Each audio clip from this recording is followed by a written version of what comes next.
नमस्ते दोस्तों, अस्सलाम वालेकुम, जय श्री राम, सत श्री अकाल। दोस्तों, अगर आप नशा मुक्त हैं, ठीक है, मीटिंग करते हैं, मीटिंग जाते हो, नार्कोटिक में जाते हो, न्यू कमर ना नवागंतुक, जिसको हिंदी में नवागंतुक बोलते हैं, नवागंतुक सदस्य या न्यू कमर मेंबर। तो आपको जो है ओल्ड मेंबरों से जो पहले से आ रहे हैं वहाँ पर थोड़ा उनके चक्करों में इतना नहीं पड़ना है, ठीक है। तो हर तरह का लोग है नार्कोटिक एनोनिमस में, भिन्न भिन्न प्रकार के एडिक्ट होते हैं।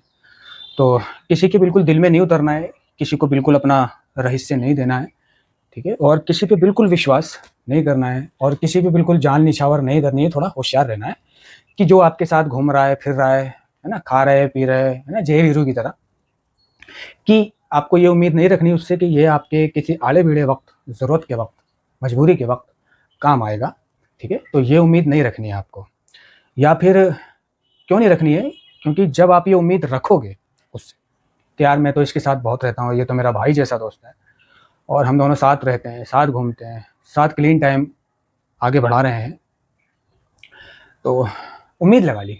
तो उम्मीद समुद्र की उन लहरों की तरह होती है जो हकीकत की चट्टानों से टकराकर निराश होकर वापस आ जाती हैं। और देखो दोस्तों, जब उम्मीदें टूटती हैं तो बहुत झटका लगता है। तो कभी किसी से उम्मीद नहीं लगानी, किसी मेंबर से, कि ये मेरा अपना है, ठीक है। तो जब कभी तुम्हें किसी काम की ज़रूरत पड़ेगी तो वो तुम्हारे, है ना, 95% काम नहीं आएगा, ठीक है। तुम्हारा कोई लफड़ा हो जाए, झगड़ा हो जाए, तुम उसे फ़ोन करो, वो नहीं आएगा, है ना। तुम्हारा कोई गर्लफ्रेंड वगैरह का चक्कर पड़ जाए, वो नहीं आएगा। तुम्हारी बहन को कोई परेशान करता हो, तुम चाहो कि भाई उसको बुला लूँ, कि ऐसे-ऐसे एक लड़का है, मेरी बहन को बहुत परेशान करता है, ज़रा उसको समझाना है, आड़े हाथों लेना है ना, चमकाना है, तो ज़रा तू आ जा। तो दोस्तों 100 बहाने उसने बना देने हैं, वो नहीं आएगा, है ना। या आपकी बहन को कोई कॉल पे परेशान करता है और उसका नंबर आपकी बहन ने आपको दे दिया है, और आप चाहते हो कि मैंने उसको खुद तो समझा ही दिया है, अब मैं अपने दोस्त से भी समझवाऊँ उसको कि ले भाई ये नंबर है, इस पे कॉल करके उसको थोड़ा-सा समझा, है ना, डरा उसको समझा, ताकि वो समझने से मानता है तो ठीक है, बाकी फिर बाद में देखते हैं। तो वो हो सकता है ऐसा भी ना करे। वो ये कह सकता है कि भाई ऐसा करके तू चाहता है मैं जेल चला जाऊँ, तू चाहता है मैं पुलिस थाने में जाऊँ, तू चाहता है ये, तो ठीक है। अगर तू चाहता है ऐसा हो जाए तो मैं उसको समझा देता हूँ। तो तुम कहोगे नहीं मैं ऐसा नहीं चाहता। तुम समझ जाओगे उसकी बातों से कि ये डर रहा है, इसकी फट रही है। तो जब कोई प्रैक्टिकल तुम्हारे सामने कोई ऐसी चीज़ आएगी, परिस्थिति, कि तुम्हें अपने संगी साथियों की मदद की ज़रूरत पड़ेगी और तुम पाओगे कि उन्होंने पीठ दिखा दी, तो तुम्हारी क्या है, उम्मीदें टूटी, ठीक है, तुम्हें बहुत झटका लगा, और ये झटका तुम्हें बहुत परेशान रख सकता है। और जब ये झटका लगता है तो दोस्ती दुश्मनी में बदल जाती है, कि दोस्तों में कोई बात चल जाती है, दोस्ती दुश्मनी में बदल जाती है। और इसी तरह अगर आप जो है मतलब किसी न्यूकमर को साथ लाते हो अपने, बहुत से होते हैं, उनके पास गाड़ी है, स्कूटी है, बाइक है, कार है, तो होता क्या है, उनके आसपास के मोहल्ले में कोई एडिक्ट है जो मीटिंग जाता है, एडिक्ट है ना, इच्छुक है, तो क्या है, वो उसको साथ ले आते हैं, बाइक पे बिठाल कर, कार में बिठाल कर, गाड़ी पे बिठाल कर उसे साथ रखते हैं, मीटिंग में साथ, आफ्टर में साथ, घर जाएंगे साथ, ठीक है। तो ऐसे लोग जो अपनी गाड़ी में दूसरों को ला रहे हैं और फिर खिला रहे हैं, पिला रहे हैं उसको, है ना, शॉट भी पिला रहे हैं, खाना भी खिला रहे हैं, बीड़ी सिगरेट तंबाकू, और वो भी आपको भाई भाई भाई भाई कर रहा है, ठीक है। और एक दिन अगर वो न्यू कमर जिसको आप ला रहे हो वो किसी और के साथ घूमने लगे, किसी और के साथ आपको दिखने लगे, आपका साथ छोड़ दे, आप उससे कहोगे भाई यहाँ जा, मुझे ज़रा एक काम है तुझसे, वो नहीं आ रहा है, उसने कह भी दिया मैं आ रहा हूँ लेकिन नहीं आ रहा है, ठीक है, और आपने उसे बहुत ढोया है, ठीक है, तो आपको वहाँ पे तकलीफ़ होगी, हाँ, और ये तकलीफ़ उसकी, आपको जान लेने का ख्याल भी आएगा कि साले को मार दूँ। और फिर इस चीज़ को कई लोगों से आप कह भी सकते हो, शेयर भी कर सकते हो कि देख मैंने उसके साथ क्या नहीं किया, उसे ढोया मैंने उसको, मैं मीटिंग ले लेके आया हूँ, अपनी गाड़ी से लाया हूँ, खिलाया है, पिलाया है। तो जब भी आप ऐसा करोगे, किसी की मदद कर रहे हो, वहाँ पर ढो रहे हो उसको, उस समय पहली बात, हमारा जो नार्कोटिक्स एनोनिमस का कार्यक्रम है वो ये कह रहा है कि हमें नशेड़ी को ढोना नहीं है, हमें संदेशा पहुँचाना है, एडिक्ट को नहीं। कार्यक्रम कह रहा है संदेशा ले जाएं, एडिक्ट को नहीं। आप क्या कर रहे हो, कार्यक्रम के विरुद्ध चल रहे हो, विपरीत चल रहे हो। कार्यक्रम कह रहा है कि आपको सिर्फ मैसेज देना है, जो इच्छुक होगा वो आपका मैसेज तो उस पर होगा ही, जब उसकी फटेगी वो आपसे कांटेक्ट करेगा या फैमिली कांटेक्ट करेगी, तब आप उसकी हेल्प कर देना, ठीक है।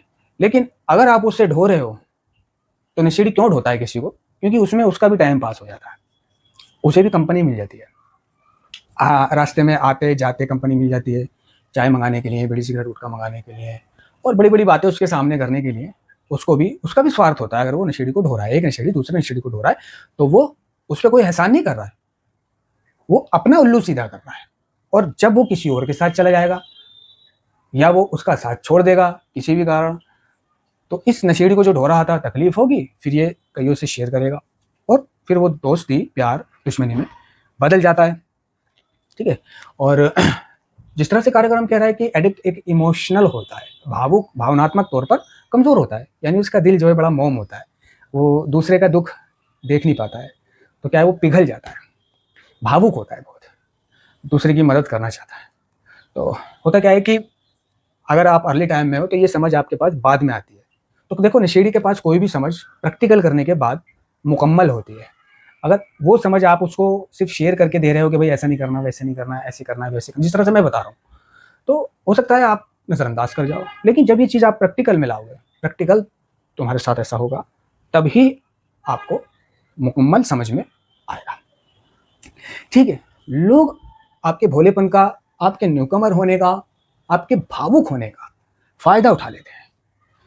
कॉल की जाएगी या मीटिंग्स आफ्टर में मिलेंगे और आपको दुखड़ा बताएंगे, दुखड़ा बताकर, और यानी कि आपसे पैसे उन्हें उधार चाहिए। मान लीजिए आपके पास कॉल आई और कैसा है, हमें ठीक हूँ, कहाँ मैं यहाँ कारखाने में हूँ, वो यार मेरी बीवी जो है हॉस्पिटल में है और मैं सब जगह से निराश हो गया हूँ, कोई पैसा नहीं है मेरे पास, मैंने सबको कॉल कर ली, अब लास्ट उम्मीद तुझे फ़ोन करा, तू मना मत कर दियो, नहीं तो मेरी बीवी मर जाएगी, ये हो जाएगा, वो हो जाएगा, बच्चा ऐसे हो जाएगा, है ना। आपको रहम आ जाएगा कि कितने पैसे चाहिए, कि 2,000 रुपये या 3,000 रुपये या 1,000 रुपये, ठीक, कि चल कोई बात नहीं मैं दे दूंगा तेरे को, आ जा तू।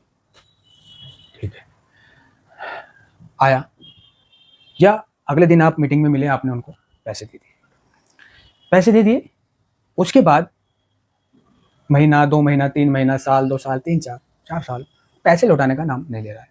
ठीक है। और इस बीच उसने आपसे 1,000 बीच में और ले लिए, थोड़े से और ले लिए आपने, मतलब पहले लौटाए नहीं, दूसरे भी आपने दे दिए, दूसरे लौटाए नहीं, तीसरे भी इमोशन होके आपको दे दिए। उसने आपको वचन ही इस तरह से दिए, मजबूरी ही इस तरह से सामने। कोई ऐसा काम करता है कि वो देख लेता है कि इसने 1 बार दे दिया है, 2 बार दे दिया, भी तिबारा नहीं देगा, तो वो क्या है अपनी बीवी को उस दिन साथ ले आता है और बीवी के साथ खड़ा होकर आपसे पैसे मांगता है। तो क्या है, आप बीवी का मान रखते हुए लड़की के सामने क्या मना करूँ, चल दे देता हूँ, वो भी आपको कहेगी आपकी बहुत मेहरबानी होगी, है वो, तो क्या है दे दो। तो कुछ इस तरह से करते हैं, और वह पैसा आज तक आपको लौटाया नहीं।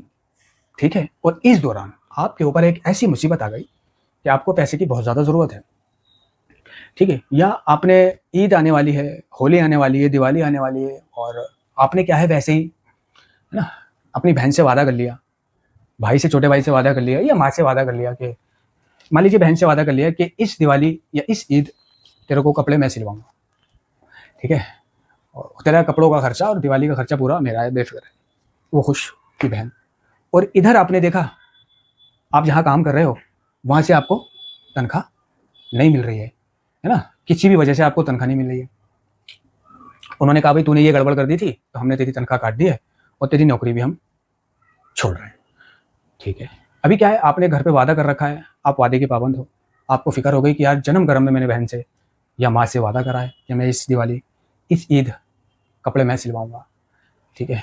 तो ऐसे में क्या है, ऐसे में मतलब मैं एक फॉर एग्जाम्पल दे रहा हूँ, आपके साथ कुछ और भी हो सकता है कि आपने कुछ और कर रखा है, पैसों से उम्मीद लगा रखी है और आपके पास मुसीबत आ गई। तो ऐसे में आप बहुत कोशिश करोगे कि क्या करूँ, कहाँ से पैसों का इंतजाम करूँ। तो वही आपके 2-3 दोस्त जिस सर्कल में आप रहते हो, जिन पर आपको भरोसा हो सकता है कि मैं इनसे मांग सकता हूँ, दे ना दें, तो आप उनसे ट्राई करोगे, मना कर देंगे वो आपको, हमारे पास नहीं है। ठीक है।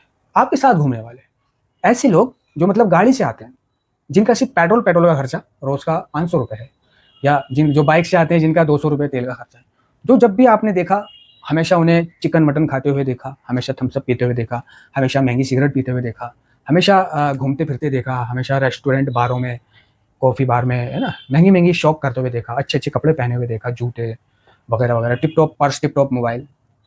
ऐसे लोग कि जिन्हें आपने इस कंडीशन में देखा है कि हाँ भाई ये ठीक-ठाक हैं, वह लोग आपके फ्रेंड सर्कल वाले जब आपको पैसा नहीं देंगे, मना कर देंगे, बहाना कुछ भी बना देंगे कि हमारे पास नहीं है, ये वो, मैं खुद परेशान हूँ यार, क्या करूँ? तू उल्टा मुझे दे दे, तो क्या करोगे आप? ठीक है? तो ऐसे में आप बहुत कुछ सोचोगे कि कौन है जो मुझे दे सकता है ना? कॉन्टैक्ट लिस्ट निकालोगे अपने मोबाइल की, देखोगे फलाना-ढमका, ये वो, ये देगा नहीं, ये नहीं दे सकता, ये नहीं दे सकता, ये भी ऐसे ही, ये भी ऐसे ही है, ये इससे कुछ उम्मीद है। उसको आप फ़ोन करोगे तो वो भी मना कर देगा, आपको 100 बहाने बना देगा, यार मेरा काम नहीं चल रहा, ये वो, वरना मैं तुझे दे देता। ठीक है? तब लास्ट में आपने जिसको उधार दे रखा होगा, जिनको उधार दे रखा होगा, फिर आप उनसे संपर्क करोगे कि यार वो तेरे ऊपर इतने पैसे आ रहे हैं, वो तू मुझे दे दे, लौटा दे, है ना? तेरे 1 हफ्ते के अंदर-अंदर लौटा दे, और ऐसे-ऐसे बातें ना, मेरा काम छूट गया है, मेरे को पैसों की बहुत तंगी है, और इधर मैंने अपनी माँ से वादा भी कर रखा है कि मैं उन्हें दिवाली के कपड़े उनके मैं सिलवाऊँगा। ठीक है? मैं बहुत परेशान हूँ और मुझे ये वादा पूरा करना है किसी भी हाल में, और मैं ये नहीं कह सकता कि मेरे मेरे पैसे मर चुके हैं या मेरी नौकरी छूट चुकी है। मैं मतलब वो मैं ये दिवाली उन्हें निराश नहीं करना चाहता। ये ईद में उन्हें निराश टेंशन नहीं देना चाहता, और मैं उनको पता भी नहीं चलने दूँगा, और मैं दूसरी नौकरी लगा लूँगा। उनकी नज़रों में यही रहेगा कि मैं अभी भी नौकरी करता हूँ वहीं पर ही, और मैं दूसरी लगा लूँगा, तो इस तरह उनको भी तकलीफ़ नहीं होगी, मेरे भी वादा पूरा हो जाएगा, वो भी टेंशन में नहीं आएँगे। तो फिर आप ऐसा करोगे कि जिसको आपने उधार दे रखा है उससे माँगोगे, वो आपको मना कर देगा। आपका पैसा आपको ही देने से मना कर देगा, तो आपको बहुत तकलीफ़ होगी। आप कह सकते हो उससे कि एक काम कर, तू उधार समझ के दे दे मुझे। इस वक़्त जो मुझे 2-3 हज़ार रुपए की ज़रूरत है, तू अपनी जेब से मुझे उधार दे दे, ठीक है? और मैं 1 महीने के अंदर ये उधार के पैसे तुझे वापस कर दूँगा। तू ये मत सोचियो कि इस बहाने मैं तुझसे अपने पैसे लेने की कोशिश कर रहा हूँ कि एक बार ये मुझे दे तो दे, फिर मैं इसे वापस नहीं करूँगा, ये कहकर भाई वो तो मेरे आ गए, तेरे ऊपर भी तो मेरे 2000 या 3000 रुपए थे, वो आ गए, हिसाब बराबर हो गया। मैंने ये नहीं सोचियो, तू सिर्फ मुझे 1 महीने के लिए उधार दे दे, और जो मेरे पैसे तेरे ऊपर उधार हैं, वो तेरी मर्ज़ी है भाई, कभी भी दे ना दे, अब क्या कर सकता हूँ मैं तेरा। तब भी वो आपको उधार नहीं देगा, क्यों? ऐसा बंदा तो और भी नहीं देगा कि मैं इसको उधार दे दूँ और 1 महीने बाद जब मैं इससे माँगूँ, ना तो मैं माँग सकता हूँ, ना मेरा मुँह पड़ेगा माँगने का, और मैंने चलते-फिरते कैसे टोक भी दिया तो ये कह देगा भाई मेरे पैसे थे तेरे ऊपर, वो मेरे पे आ गए। नहीं, आप कह रहे हो कि आप उन पैसों को छोड़ जो मेरे तेरे ऊपर हैं, तो अब मुझे 2-3 हज़ार रुपए फिलहाल के लिए दे दे, और 1 महीने बाद मैं तुझे लौटा दूँगा, और मेरे जो हैं वो तुझे देने हो दे दियो, ना देने हो मत दियो, लेकिन ये उधार समझ के दे दे। ये मत सोचियो कि मैं अपने पैसे लेने की तुझसे ये तरकीब चल रहा हूँ। वो तब भी आपको पैसे नहीं देगा। ऐसा बंदा तो और भी नहीं देगा डर के मारे कि ये रख ना ले। तो उधार लेने वाला बंदा लौटाते समय उसको पैसे ऐसे लगते हैं जैसे वो अपनी जेब से लौटा रहा हो। अरे छोड़ना, क्यों लौटा रहा है? ऐसा लगता है उसको जैसे उसने लिए नहीं थे कभी। उसने आपको गिन-गिन के नोट नहीं दिए थे 500-500 के। अब आप अपनी जेब से उसको दे रहे हो। वो कहता है छोड़ना, जहाँ उसको 2 साल नहीं दिया, और छोड़। कभी मिलेगा तो उधर से मैं बच जाऊँगा, रास्ता काट लूँगा। कभी मिलेगा तो कह दूँगा दे दूँगा। कभी फ़ोन करेगा तो दे दूँगा। और इस तरह से अगर काम चलता है तो छोड़ो ना, ठीक है? तो ऐसे लोग इस संगठन में, इस समाज में हैं, ठीक है? तो कभी किसी के दिल में नहीं उतरना, कभी किसी को अपना भाई नहीं समझ लेना। तो आज मुझे देखो, है ना? मेरे साथ जो आप कई लोग देखते होंगे, कई मेंबर देखते होंगे, ठीक है? तो हमारा रिश्ता भी बस इतना ही है कि हम एक दूसरे के एक दूसरे का समय व्यतीत करवा देते हैं। मिले-जुले, खाए-पिए, बातें करी, बस एक का दूसरे से इतना स्वार्थ है। लेकिन अगर मुझे उनसे ज़रूरत पड़ जाए कुछ, तो मैं ये उम्मीद नहीं कर सकता कि वो मेरे किसी काम आएँगे, ठीक है? ऐसा है ही नहीं कि वो मेरे किसी काम आएँगे, ठीक है? या हम उनके कोई काम आएँगे। देखने में दूर से ऐसा लगता है कि यार ये दोस्त हैं, वो याराना दोस्ताने वाले गानों पे वीडियो बना रहे हैं, है ना? तेरे जैसा यार कहाँ, कहाँ ऐसा याराना, है ना? या सुख-दुःख के हम साथी हैं, ये वादा है, अपना जो कुछ है सब आधा-आधा है, अगर ये सच्चा वादा है तो, ऐसे सलामत रहे दोस्ताना हमारा, या बने चाहे दुश्मन ज़माना हमारा। ऐसे यारी दोस्ती वाले गानों पे, भाई वो सब ऐसी फ़ॉर्मेलिटी है, ऐसा कुछ नहीं है। कोई किसी का यार नहीं है, कोई किसी का दोस्त नहीं है, बस एक का दूसरे से स्वार्थ है कि जब वो मीटिंग जाएगा, आफ्टर जाएगा, तो अकेले क्या करेगा?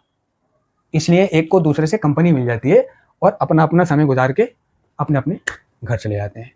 तो दूसरों के अनुभव से सीख कर अगर आप न्यूकमर हो, तो इस तरह से होशियार हो जाना, अपने पैसे या कुछ भी अपना ऐसा किसी पे निछावर नहीं करना है, क्योंकि ये प्रैक्टिकल अनुभव है।